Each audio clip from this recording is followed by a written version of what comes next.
But Ajay తెలియదు చెప్పు, cinema కష్టాలు ఏమి ఉంటాయి కదా ప్రొడ్యూసర్లకి. శోభన ఏమైనా ఇబ్బంది పెట్టాడా, హీరోయిన్ ఇబ్బంది పెట్టిందా, డైరెక్టర్ ఇబ్బంది పెట్టాడా? ఇబ్బంది పెట్టలేదు. ఎవరు ఎక్కువ ఇబ్బంది పెట్టారు చెప్పు? ముగ్గురులో ఎవరో ఒకరు ఎక్కువ ఇబ్బంది పెట్టి ఉంటారు. హీరోయినా, డైరెక్టరా? చెన్నైలో రోడ్ల మీద షూటింగ్, అన్ని రియల్ లొకేషన్స్, అసలు ఒక్క సెట్ లేదు, ఏమీ లేదు, రోడ్ల మీద చేయటమే అన్ని. సెంట్రల్ రైల్వే స్టేషన్, కెమెరా ఎక్కడో పెట్టేవాళ్ళు, పోలీసు వాడు ఎవడొచ్చి పట్టుకెళ్ళిపోతున్నాడు, భయం, టెన్షన్. అన్ని ఆ పోలీసులు వస్తే షార్ట్ ఫిలిం చేస్తున్నాం సార్ ప్లీజ్ సార్ అని వాళ్ళు రిక్వెస్ట్ చేసుకుని, చిన్న సినిమా సార్ అని అలా చేసేవాళ్ళం. పాండీ బజార్లో ఆ నైట్ సీన్ ఉంటుంది, ఒక సీన్ నైట్ మనం చేసాం కదా షూట్, అది నైట్, అదే ఆ డైలాగ్ ఉంటది కదా, నా జీవితం నేను ఎవరి జీవితం నాశనం చేయలేదు, అది ఫుల్ ట్రాఫిక్ లో చేసి ఉండాలి.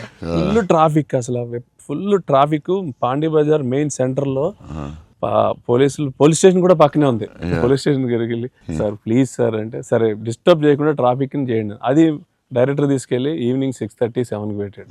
ఫుల్ హెవీ ట్రాఫిక్, అసలు టెన్షన్ అయ్యే వరకు నైట్ 9:30, 10. బట్ రియల్ ఫీల్ కోసం చేశారు. బట్ పాండీ బజార్ అంటే మరి ఫేమస్, చెన్నై అంటే పాండీ బజార్ పెట్టాల్సిందే. లేదు, ఆ కష్టం వల్లే ఈ రోజు ఈ రిజల్ట్ వచ్చింది సినిమాకి. 2-3 సార్లు దొరికేసాం పోలీసులు దొరికేసాం. షార్ట్ ఫిల్మ్ అని చెప్పాము, ఇంకోసారి ప్రీ వెడ్డింగ్ షూట్ అని చెప్పాము.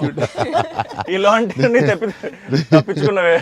బట్ లక్కీ పోలీసులు కూడా బాగానే సపోర్ట్ చేశారు అందరూ, చాలా పేరుంది.